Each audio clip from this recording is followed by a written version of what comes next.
여러분 안녕하세요. 저는 김원기 목사라고 합니다. 저는 16살 때 조기 유학을 부모를 떠나서 왔고요. 워낙은 불교 집안에서 자랐는데 대학교 때 방황하다가 동생의 소개로 기독교를 접하게 돼서 만 22살 때 예수를 믿게 됐고, 그 후에 목사가 되고 결심해서 목사가 돼서 지금 목회한 지 한 42년이 됐습니다. 여러분들 만나 뵙게 돼서 반갑습니다.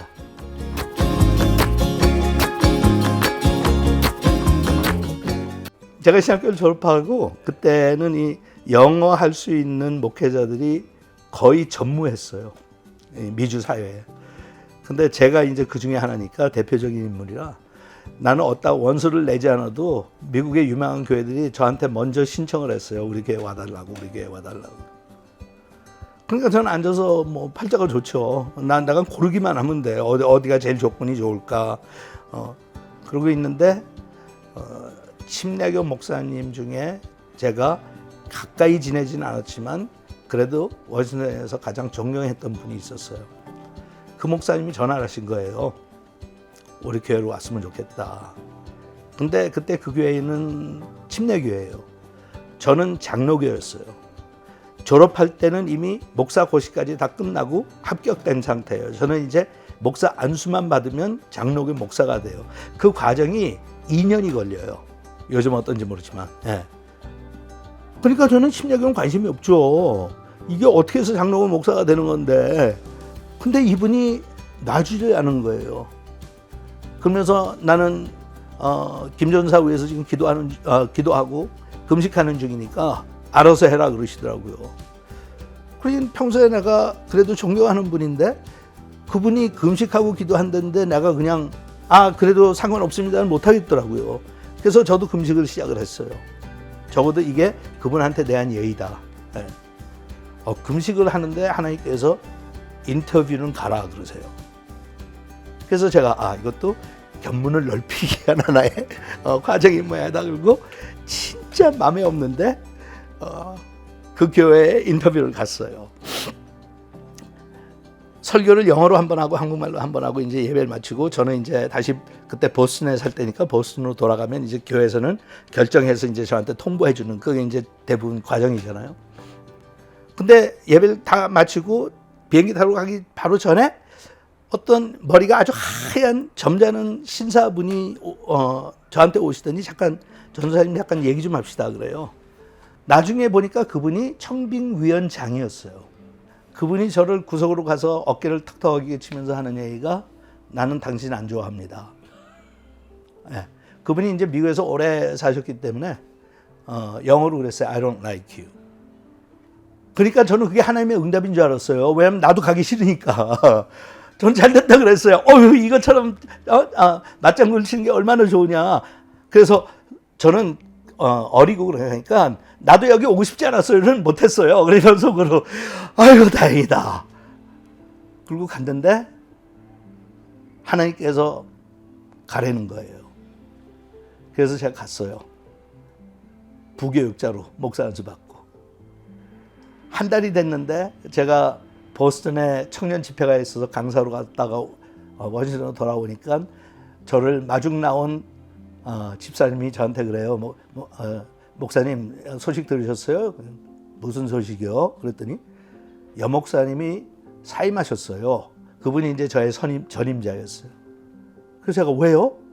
그랬더니 너무 교회가 힘들어서 진짜 그 당시의 표현은 야반도주예요. 어느 날 저녁에 그냥 가족들 데리고 몸만 비행기 타고 떠나셨어요. 집 살림 그대로 놔두고. 그러니까 교인들이 얼마나 당황하겠어요. 목사님이 사표를 내고 또 이쪽에서 말리기도 하고 뭐 이렇게 하는 게 아니라 그냥 어느 날 사라지셨으니까. 그러니까 저한테 이제 담임 목사 대행을 해달라는 거예요. 그래서 담임 목사 대행을 9달을 했는데 9달 하는 동안 또 담임 목사가 청빙위원회를 만들어갖고 많은 분들이 관심을 보이고 이래가지고 제가 알기로는 30명 이상 되는 분들이 담임 목사로 오겠다고. 그 당시에 교회 출석 인원이 애들까지 합쳐서 한 700명 됐고 자체 건물 가지고 있었고 굉장히 안정된 대표적인 교회였어요. 그러니까 얼마든지 많은 목사님들이 관심이 있죠. 다 갖춘 교회니까. 근데 한 9개월이 지난 다음에 그 청빙위원장이 갑자기 제가 교회 사무실에 있는데 사무실 찾아왔어요. 우리 청빙위원회가 만장일치로 결정했습니다. 그래서 나는 드디어 이제 좋은 분을 찾은 모양이다. 그러면서 하는 소리가 저희는 김 목사님을 원합니다. 그래서 황당한 것도 있지만 저는 굉장히 불쾌했어요. 저는 미국에서 자랐기 때문에 좀 이 신사적이래야 되잖아요. 나는 관심을 보인 적도 없는 사람인데 내가 언제 담임 목사 하겠다고도 안 했고 그 전에 나한테 와서 목사님 담임 목사 한번 관심 있습니까? 체크를 해본 적도 없고 나는 전혀 관심이 없고 이 어려워서 얼마나 어렵고 힘들면 담임 목사님이 야반 도주를 해요. 거기에 내가 미쳤다고 가? 나는 다른 목사님 오면 도망가고 싶은 거예요. 지금 부목사 자리 내놓고 도망가고 싶어요. 그리고 차라리 장로기로 다시 돌아가자. 잘됐다. 여기서 오래 있지 말고. 그러면서 결정했다. 그래서 제가 막 화를 냈어요. 이런 무례한 일이 어디 있냐고. 당신들이 시킨다고 내가 갑니까? 나를 뭐로 보느냐고 도대체. 당신들이 볼 때는 이 교회가 안정이 됐고 재산도 많고 재정도 좋고 그렇게 하니까 나 같은 사람 청빙하면 제가 그냥 홀딱 너무 감지덕지해 갖고 온다고 생각을 하셨어요? 그러면서 제가 그랬어요. 집사님, 이 교회를 제가 9개월 있다 보니까 문제가 보통 문제가 아니라고. 나는 이 교회에서 쫓겨나야 될 사람이지 이 교회에 붙어 있어야 될 사람이 아니다. 내 성격으로는, 내 목회 소신으로는 선지자는 고향에서 쫓겨나듯이 난 여기서 쫓겨납니다. 할 말 다 하고 성경대로 가르치면 여러분들은 내가 꼴보기 싫어서 쫓아냅니다. 그러면 나는 그때 훈장 받은 것처럼 당당하게 나가려고 그랬습니다. 그랬더니 그분이 더 가까이 다가오시고 거의 무릎을 꿇듯이 저한테 오셔가지고 제 손을 잡고 그러시는 거예요. 목사님, 우리가 벌써 6분의 목사님들을 모셔봤습니다. 그리고 이번에도 수많은 분들이 관심을 보였습니다. 우리 교회를 살려주실 수 있는 분은 목사님밖에 없습니다. 우리가 그동안 많은 목사님들, 담임 목사님들 경험했고 실력 있는 분, 관록 있는 분 다 거쳤습니다. 근데 목사님만이 유일하게 교인을 무서워하지 않는 분이었습니다. 이민교회 문제 있다는 것은 파벌이 많은 거잖아요. 그러니까 그냥 계속 그 교회는 제가 갔을 때 26년 된 교회인데 26년 동안 그냥 계속 싸웠어요. 싸우고 갈라지고 싸우고 갈라지고 싸우고 갈라지고. 그러니까 그렇게 하면 여러분들도 짐작하시겠지만 교인들이 사나워져요. 자기들도 모르는 사이에 하도 싸움을 많이 하고 갈등을 많이 하니까 회의를 하려고 모이면 싸울 태세로 와요. 그러니까 안 싸울 수가 없죠. 싸우는 게 너무 당연하고 자연스러우니까.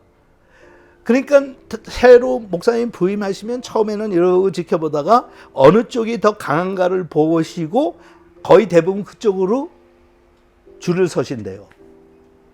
그러면 반대쪽은 거절당했으니까 속이 상해서 이제 목사님을 괴롭히기 시작하는 거예요. 그런데 그분이 하신 말씀이 목사님은 지금 9개월 동안 사람 무서워하는 걸 보질 못했대. 설교도 그렇고 교회를 이끌고 가는 것도 그렇고. 근데 그때는 저한테는 젊음밖에 없었잖아요. 젊은 사람이 가지고 있는 게 뭐예요? 용기밖에 없지. 더군다나 결혼도 안 했고 자식도 없고 싫다고 내쫓으면 가면 되지. 문제가 안 되잖아요. 할 말 다 해야지. 그때 안 하면 나중에 언제. 그래서 제가 그렇게 했더니 그분들이 그걸 캐치를 했어요. 그래갖고 제가 담임 목사가 됐습니다. 만 29살에 담임 목사로 초빙을 받아서 담임 목사로 취임할 때 이미 그 교회에는 여러 명의 부목사님들이 있었고 물론 그 부목사님들의 절반은 저의 형님뻘 아버지뻘 되는 분들이었고 그래서 그런 조직이 있는 교회에 제가 처음 목회를 시작을 했습니다. 그래서 제가 부임하고 제가 수요 성경부 하는 날인데 사무실에서 준비하고 있는데 젊은 집사 한 분이 찾아오더니 아무리 생각해도 이거는 목사님한테 미리 말씀드려야 될 것 같다고. 그래서 난 또 무슨 소리 하려나 그랬더니 와가지고 그런 거예요. 오늘 젊은 집사들이 나이 든 집사들을 예배 끝나면 다 들어서 교회 파킹라트에 갖다 던지려고 그런다고. 그리고 다시는 오지 말라고 그런다고. 목사님이 알고만 계세요. 놀라지 마세요. 그런데 제가 어떻게 안 놀라요.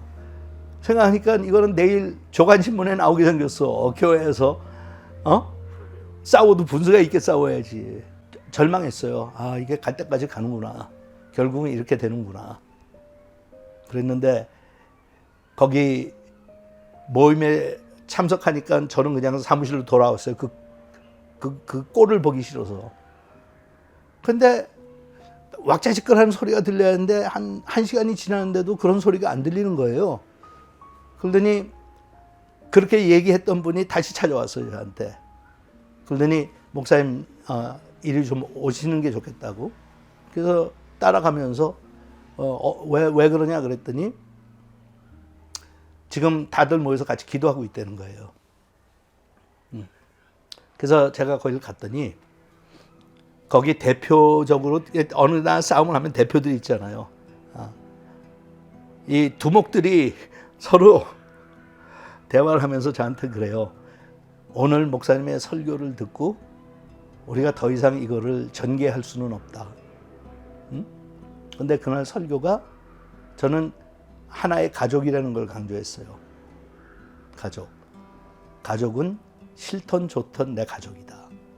아무리 마음에 안 들어도 같이 살 수 있는 방법을 찾아야 된다. 내가 하기 싫어도 부모님을 생각해서라도 화목하게 지내야 된다. 그렇게 했는데 그분들한테는 그 말씀이 꽂혔어요. 그래가지고 자기들끼리 싸우려고 모였는데 모인 데서 우리 같이 기도하자로 갔어요. 그래서 그분들이 기도를 하고 이제 저를 부른 거예요. 목사님 안 하기로 했습니다. 그래서 그렇게 결정했으니까 목사님이 기도해 달래요. 그래서 제가 그냥 기도했죠. 참 하나님께서 은혜 베풀어 주셔서 고맙다고. 끝나니까 양쪽 대표가 두 분이 저를 찾아오더니 목사님 돌아오는 주일에 저희들한테 광고 시간에 시간을 좀 달래요. 한 5분 정도. 교인들에게 하고 싶은 얘기가 있다고. 예배 끝난 광고 시간에 양쪽이 나와서 하는데 교인들한테 처음으로 사과를 하는 거예요. 교회가 이렇게 어려운 형편에 온 것은 다 우리들이 잘못해서 그렇습니다. 여러분들이 용서해 주시기 바랍니다. 근데 그게 형식적이 아니라 진심으로 했어요. 용서해 주시기 바랍니다. 그러면서 양쪽이 교인들한테 하니까 소위 우리가 흔히 이야기하는 치유가 그냥 거기서 이루어지기 시작한 거예요. 그러니까 거기서 그게 이루어지니까 굉장한 사건이 지금 일어난 거잖아요. 그 교회 26년 역사 가운데. 그래서 그때부터 교회가 부흥하기 시작하는 거예요. 그래서 제가 7년 반 그 교회에 있었는데 그동안에 700명 모이던 게 1,400명으로 늘었어요. 제가 그 교회를 사임한 건 8년 동안 거기 있으면서 항상 저는 내 미래에 대해서 아무래도 생각하게 되잖아요. 나이가 젊으니까. 내가 이 교회에서 평생 바칠 거라고는 상상도 안 했죠. 누가 27살 때 간 교회에서 죽을 때까지 그 교회. 그러니까 저는 나는 여기서 하나님이 쓰시는 목적이 있으니까 그거 달성하면 나갈 거다. 그러면 내가 어떤 방향으로 목회를 할 거냐. 한옥권을 할 거냐, 영어권을 할 거냐, 미국에서 할 거냐, 한국을 할 거냐, 선교를 나갈 거냐 가지고 심각하게 고민을 하는 중이었는데 2달을 한국 나가서 상황을 보고 딱 이렇게 하다가 돌아오면서 비행기 안에서 제가 결정했어요. 나는 아무리 약간 유혹이 있어도 한국은 안 가겠다. 한국은 한국에서 충분히 목사들이 있다. 이민교회는 나같이 이민교회를 이해하고 이민교회 출신들이 이민교인들을 이해하는 마음에서 목회하는 목회자가 필요하다. 그러니까 욕심 내려놓고 그냥 지금 내가 섬기는 그 교회에서 죽을 때까지 하자. 그래갖고 결심했어요. 근데 제가 8년 동안 살면서 집을 안 사니까 한국 사람들은 집을 사야 뭐 이렇게 정착하는 게 있다고 생각하잖아요. 담임 목사가 집을 안 사는 거야. 그러니까 7년 동안 쫓아다니면서 목사님은 언제 집 사세요? 언제 집 사세요? 집 사셔야죠. 왜냐면 제가 초창기에 협박했잖아요. 나 건대 어차하면 난 간다. 언제든지 떠날 수 있다. 그게 일종의 저의 무기였어요. 그러니까 좀 해도 목사님 어차하면 갈지도 모르니까 그냥 너무 괴롭히지 마라. 이게 교인들의 유행어예요. 괴롭히지 마라. 목사님 갈 수 있다. 그러니까 제가 돌아오면서 가면서 하니까 그것도 참 아비로서 못할 짓이더라고요. 교인들이 늘 그렇게 불안하게 하는 게 안 좋잖아요. 그래서 돌아오면서 하나님 내가 욕심 다 내려놓고 집을 사겠습니다. 그러면 그것도 교회 바로 옆으로 가겠습니다. 그러면 교회들이 굉장히 안정감을 누릴 수 있게. 그래갖고 돌아와서 2주일 만에 집을 계약을 해서 사가지고 이사를 갔어요. 2주 만에. 그래 이사를 가고 이제 제 마음으로 하나님께서 굉장히 기뻐하시겠다. 내가 이렇게 뭐랄까 순수한 마음으로 이렇게 교인들을 사랑하기에 내가 여기서 평생 있겠다고 하는 생각을 한 것 자체가 하나님이 참 예뻐하시겠다. 혼자 그러고 있었는데 이사하고 일주일이 됐는데 제가 아침 시간에 이제 성경 읽고 기도하고 경건의 시간을 갖잖아요. 경건의 시간을 갖는데 하나님께서 제가 이렇게 얘기하면 늘 하나님의 음성 듣는 것 같은데 사실 그건 아니거든요. 근데 특별한 경우에는 이제 하나님께서 제가 부인할 수 없는 음성을 주세요. 하나님께서 그러세요. 너 이제 떠날 때 됐다. 그러니까 제 머리가 그냥 하얘지더라고. 예? 제가 그러니까 그전에는 신학교 갈 때 그랬거든요. 뭐하러 나를 대학원 가게 하셨습니까? 뭐하러 내가 대학교에서 경제학을 하게 하셨습니까? 목사 만들 거면 성경대학이나 보내시든지. 왜 돈 들여서 이해가 안 간다 그러면서 사실 저는 그게 궁금했었어요. 늘. 왜 하나님께서는 나로 하여금 이렇게 필요 없는 과정을 밟게 하셨나? 똑같은 게 반복되는 거예요. 아니 다른 데로 보내실 거면 집 사기 전에 보내셔야지. 여러분 알잖아요. 집 사는 데 들어가는 비용 있잖아. 세틀먼트 비용에 오리지네이션 피에 그거는 다시 다 찾지도 못하는 건데 집을 내놓으면 또 그러면 그거 파는데 또 복도방비 또 줘야 되고 이게 지금 3주 만에 일어나는 거예요. 사고 파는 게. 그러니까 저는 어처구니가 없어가지고 하나님 좀 일찍 얘기하시지. 응? 그럼 내가 교회를 그만두면 수입이 없는데 집값은 어떻게 무느냐고. 그런데 하나님의 음성이 너무나도 확실했어요. 그러면서 하나님께서 그러세요. 내가 이 교회에서는 할 수 있는 일은 다 마쳤다. 그러니까 이제는 새 포도주를 담기 위해서 새 부대를 준비해라. 저는 그게 뭐가 새 부대인지는 모르지만 깨닫기는 확실하게 깨달았어요. 개척을 하라는 뜻이다.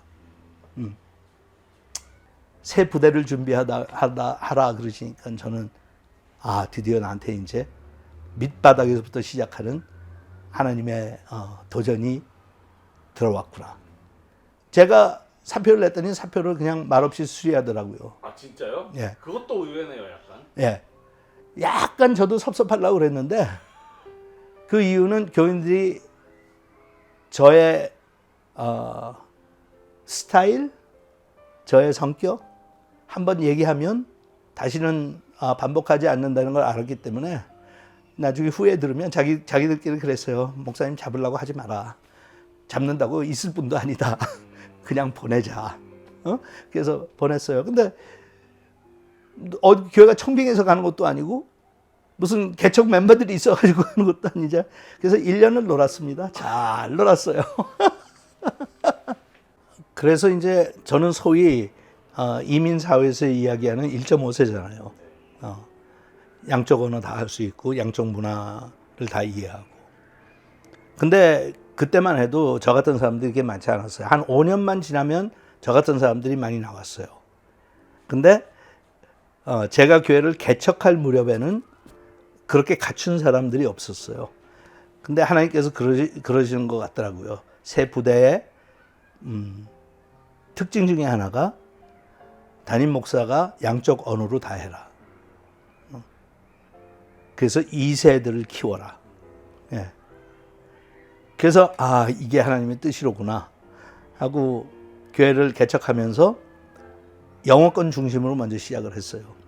영어 회중에 예배 나왔던 그 오리지널 멤버들이죠.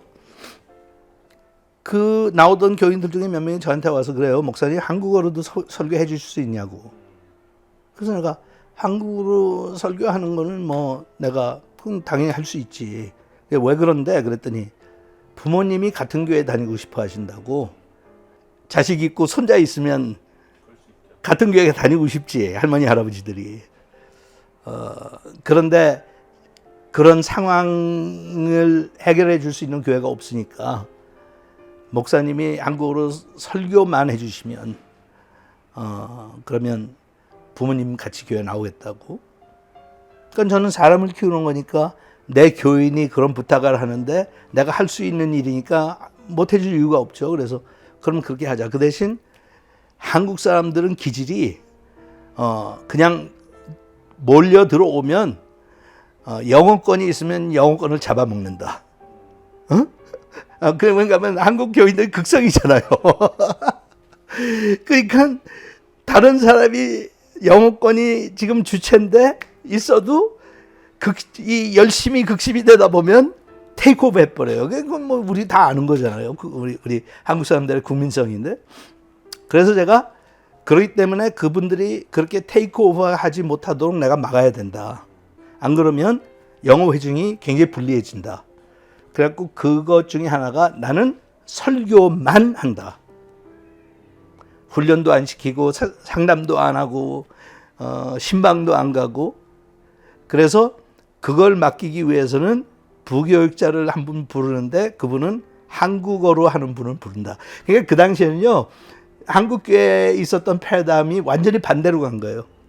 대부분 한국교회는 한국어를 하는 목사님이 와서 세워놓고 영어 하는 애들이 생기면 부교육자를 영어 하는 부교육자로 데려와요. 저는 완전히 그게 반대인 거죠. 그래서 예배 시간도 가장 좋은 10시 예배 시간은 영어 회중한테 주고 한국어 예배 참석하시는 분들은 12시 반. 예. 그렇게 해서 시작을 했는데 처음에는 비슷하게 같이 잘하다가 나중에는 역시 한국 분들이 테이크오버를 해서 숫자는 한국 예배 참석하는 분들이 2배가 더 많이 됐어요. 예. 그래서 시작됐습니다. 그 형식이나 방법이나 이런 것 자체도 좀 바꾸고 싶은 생각이 있었지만 사실은 제가 타교인들이 오지 못하도록 막는 거였어요. 저는 지금 새로운 컬처를 만들어야 되는데 타교회에서 오는 분들은 그동안 자기가 경험했던 모든 교회와 그 문화를 다 가지고 와요. 그러면 제가 하는 게 이해가 가는 게 있을 때도 있지만 어떤 건 이해가 안 가면 받아들이려고는 안 그래요. 변화하려고 안 하죠. 전에 했던 게 더 좋대. 오래된 포도주를 갖고 있는 사람은 오래된 포도주가 좋다고 그래요. 똑같아. 그걸 제가 경험했기 때문에 가능한 한 나는 새로 시작하는 교회는 불신자들을 전도해서 내 손으로 키운 사람들이 돼야 한다. 그런데 그 당시만 해도 제가 뭐 저의 설교를 좋아하는 분들도 많고 그랬기 때문에 제가 교회를 개척했다고 그러면 그분들이 몰려올 판이에요. 그러면 제 생각에 그렇게 다 몰려오면 내가 못하러 그전 교회에 있지. 새로 시작을 하겠어요? 그냥 인간적인 생각이. 그래서 몇 가지 했는데 그 중에 하나가 예배 스타일을 한국 성인 교인들이 도저히 받아들이기 힘든 예배 스타일로 바꾼 거예요. 그러니까 결과로는 설교는 좋아서 왔는데 예배에 적응이 못 돼가지고 다들 가더라고요. 그러니까 제가 그 교회에서 23년을 목회했는데 다른 교회에서 장로를 했다가 오신 분은 단 한 명도 없었어요. 안수집사 했다가 온 분들도 거의 한 명도 없어요. 그럼 거의 다 제가 키운 사람들이에요. 그래서 이제 예를 들어서 이것도 웃기는 에피소드지만 한 번은 주일날 누가 교인이 찾아와서 저한테 아주 뭐 재밌는 이야기 있다고 와가지고 얘기를 하더라고요. 그 전주일에 뭐 자기가 경험한 건데 보니까 워싱턴에서 이제 뭐 교계 협의회가 모여가지고 전도대회를 하든지 이런 게 있잖아요. 그러면 각 교회에서 이제 다 모여서 하는데 이분이 거길 간 거예요. 궁금해서. 근데 우리 교회와 우리 교회 예배 밖에는 다른 데 가본 적이 없는 분이야. 근데 저희 교회 예배 스타일은 처음 찬양을 시작하면 1시간 중간에 끊임없이 그냥 찬양을 하거든요. 거의 줄거리가 있게. 그래야 이제 예배 흐름이 있다고 생각을 해서 이제 그렇게 하니까.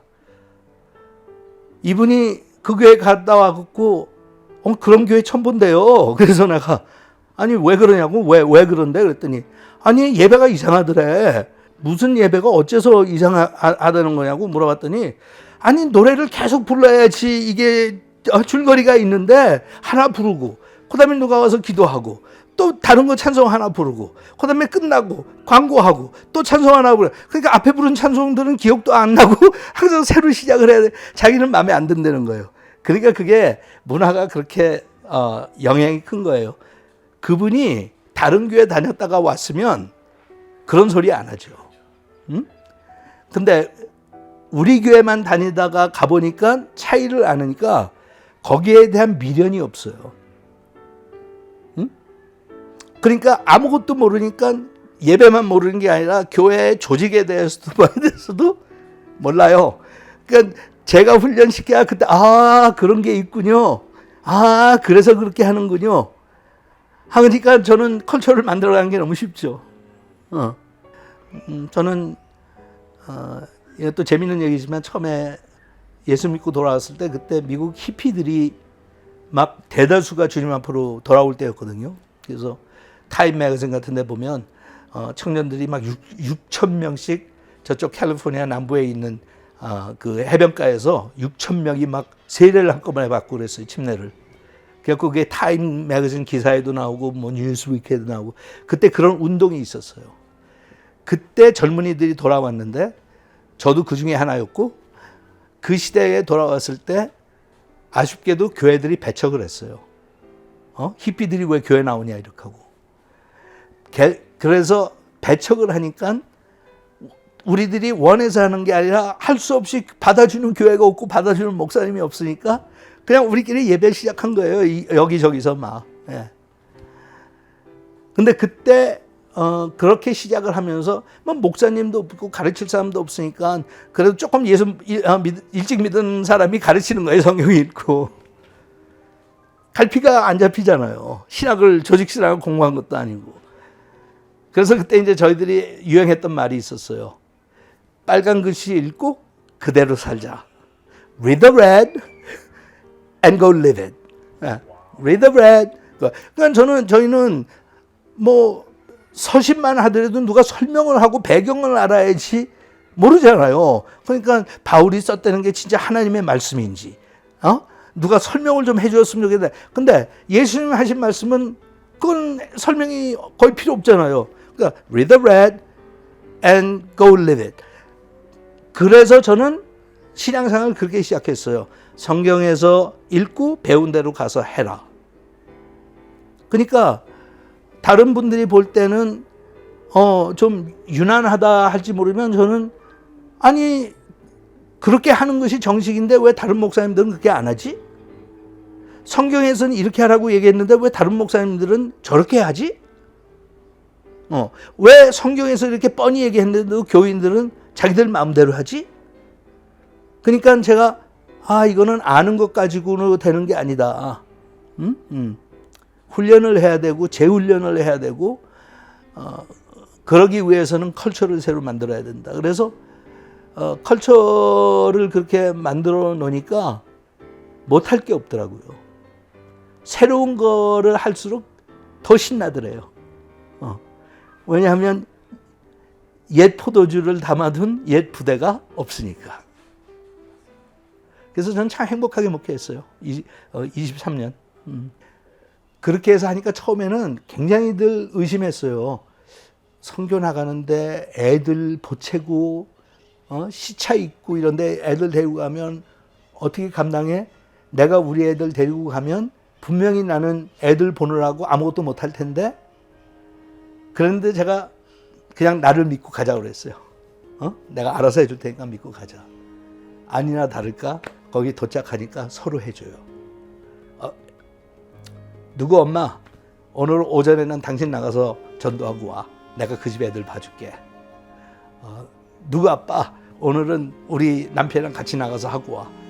그러니까 사람들의 생각이 내 돈 내서 선교하러 왔는데 그게 아깝지가 않은 거예요.